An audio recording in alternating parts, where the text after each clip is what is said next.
ఏది జరిగినా వైఎస్ఆర్ కాంగ్రెస్ పార్టీవే వేలెత్తి చూపించడం. నవ్వుతున్నారు, అయినా మీకేం పట్టట్లేదు. నవ్విపోదురుగాక నాకేంటి సిగ్గు అన్నట్టుంది మీ ప్రవర్తన. నిజంగా అలాగే ప్రవర్తిస్తున్నారు మీరు. ప్రశ్నించే గొంతు నొక్కడమే ధ్యేయంగా కూటమి ప్రభుత్వం ముందుకెళ్తున్నారు. సోషల్ మీడియాలో మిమ్మల్ని ప్రశ్నిస్తున్నారని చెప్పి సోషల్ మీడియాలో వైఎస్ఆర్ కాంగ్రెస్ పార్టీ వైపు మాట్లాడే వాళ్ల మీద ఎన్ని కేసులు పెట్టారు, ఎంత ఇబ్బంది పెట్టారు. కానీ మీరు ఒక్క విషయం గుర్తుపెట్టుకోవాలి, అణగదొక్కేస్తే అణిచిపోతారులే అనుకుంటే మీరు తొక్కిన ప్రతి అడుగు కింద నుంచి ఒక వట వృక్షమై లేస్తారు తప్ప ప్రతి కార్యకర్త భయపడి వెనక్కి తగ్గేది లేదు.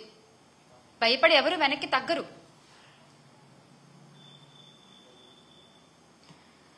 లక్ష్మి గారి విషయంలో మళ్ళీ అంటే వాళ్ళ ఎందుకు చెప్తున్నానంటే ఇన్నిసార్లు ఒక మహిళ, సరే ఆవిడ ఎటువంటి పరిస్థితుల్లో అయినా ఉన్న ఒక మహిళ ధైర్యంగా బయటకు వచ్చి నాకు ఈ అన్యాయం జరిగింది, నా భర్త బృందకుమార్ రెడ్డి 2021లో చనిపోయారు, ఆ తర్వాత ఆయన సన్నిహితుడు నాకు అండగా ఉంటా అన్నాడు, నా పిల్లలకు అండగా ఉంటానని నన్ను నమ్మబలికిచ్చాడు, నేను నమ్మాను, నమ్మి ఇంత డబ్బిచ్చాను, ఇంత బంగారం ఇచ్చాను, ఈ రోజున అడుగుతుంటే ఏం పీకలేవు, నువ్వు నా వెంట్రుకు కూడా పీకలేవు, చంపేస్తా, ఇంకా నేను కొన్ని పదాలు మాట్లాడలేకపోతున్నాను, అటువంటి దుర్భాషలాడి అటువంటి భాషని ఉపయోగించి ఒక మహిళపై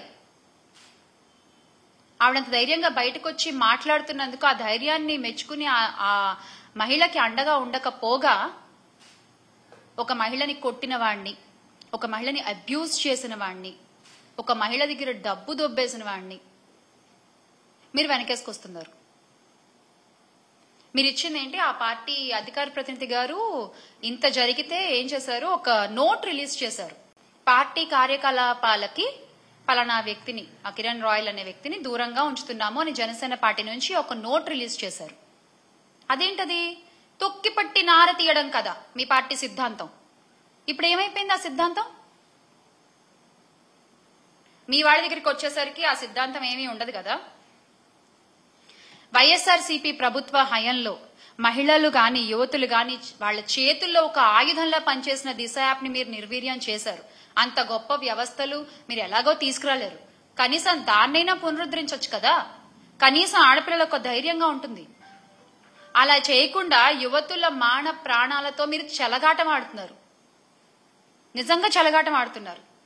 రాష్ట్రంలో శాంతి భద్రతలు క్షీణిస్తున్నా నిత్యం వాటిని డైవర్షన్ పాలిటిక్స్ తో కవర్ చేసుకుంటూ ప్రతి నెల ఒక్కొక్క టాపిక్ దొరుకుతుంది మీకు భలే. అసలు జరిగే అన్యాయాల్ని కవర్ చేయడానికి, జరిగే అన్యాయాల్ని డైవర్ట్ చేయడానికి, మీకు అనుకూలంగా ఉన్నటువంటి పచ్చ మీడియాల్లో వాటిని యథేచ్ఛగా ప్రచారం చేయడము, ప్రజల్ని నమ్మించే ప్రయత్నం చేయడము. అంటే చట్టం అనే ఒక కనీస గౌరవం కూడా లేకుండా మీరు ముందుకు దూసుకుపోతున్నారు, అన్యాయాలు అరాచకాలు చేసుకుంటూ, అత్యాచారాలు చేసే వాళ్ళని వెనకేసుకొస్తూ. అందుకే ఎవరన్నా ప్రశ్నిస్తుంటే కూడా చంద్రబాబు నాయుడు గారు అది సహించలేని ఒక స్థితిలో ఉన్నారు. ప్రజల దగ్గర ఇన్ని ప్రశ్నలు ఉన్నాయి, ఈ రోజున ఇన్ని ప్రశ్నలు ఉన్నాయి ప్రజల దగ్గర. సరే సూపర్ 6 హామీలు అంటామా, అవి పక్కన పెట్టండి, అవి కాకుండానే ఇన్ని ప్రశ్నలు ఉన్నాయి. వాటన్ని ప్రజలు అడిగితే ఈ రోజున సమాధానం చెప్పే స్థితిలో చంద్రబాబు నాయుడు గారు ఉన్నారా? కూటమి ప్రభుత్వం ఉందా?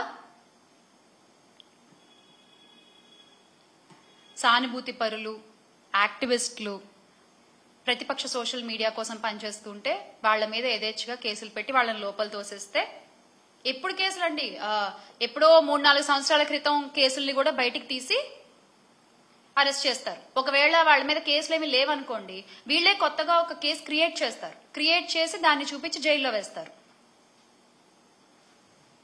ఎన్నికల్లో ఇచ్చిన హామీలు గాలికి వదిలేయడం, ప్రతి నెల ఇలా ఏదో ఒక వంకతో ఏదో ఒక ఇష్యూతో డైవర్షన్ పాలిటిక్స్ చేయడము, తమ వైఫల్యాలన్నిటినీ గత ప్రభుత్వాన్ని పేరు చేర్చి ప్రజల ముందు ఏదో కొత్తగా ఒక కొత్త అబద్ధాన్ని చెప్పే ఒక ప్రయత్నం చేయడం, ఇవన్నీ కూడా ప్రజలు చూస్తున్నారు.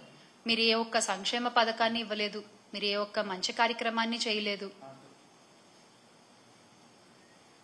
పోలీసులు ప్రజలకి ఎటువంటి విషయంలోనూ రక్షణ కల్పించలేకపోతున్నారు, భరోసా కల్పించలేకపోతున్నారు. ఇవన్నీ కూడా చూస్తున్నారు.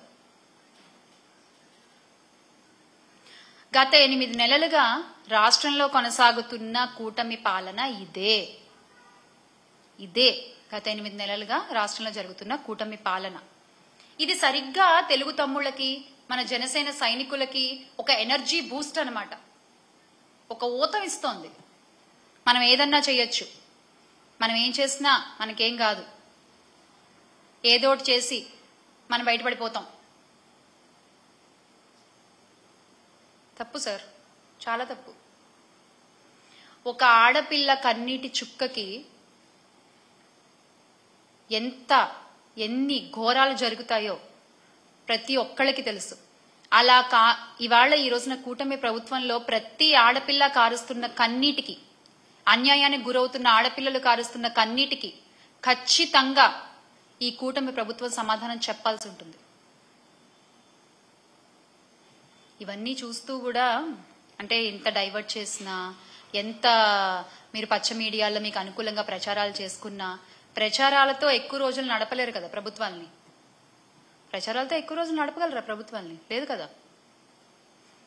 మళ్ళీ ఖచ్చితంగా ఆంధ్ర రాష్ట్ర ప్రజలు ధైర్యంగా తిరిగే రోజులు వస్తాయి.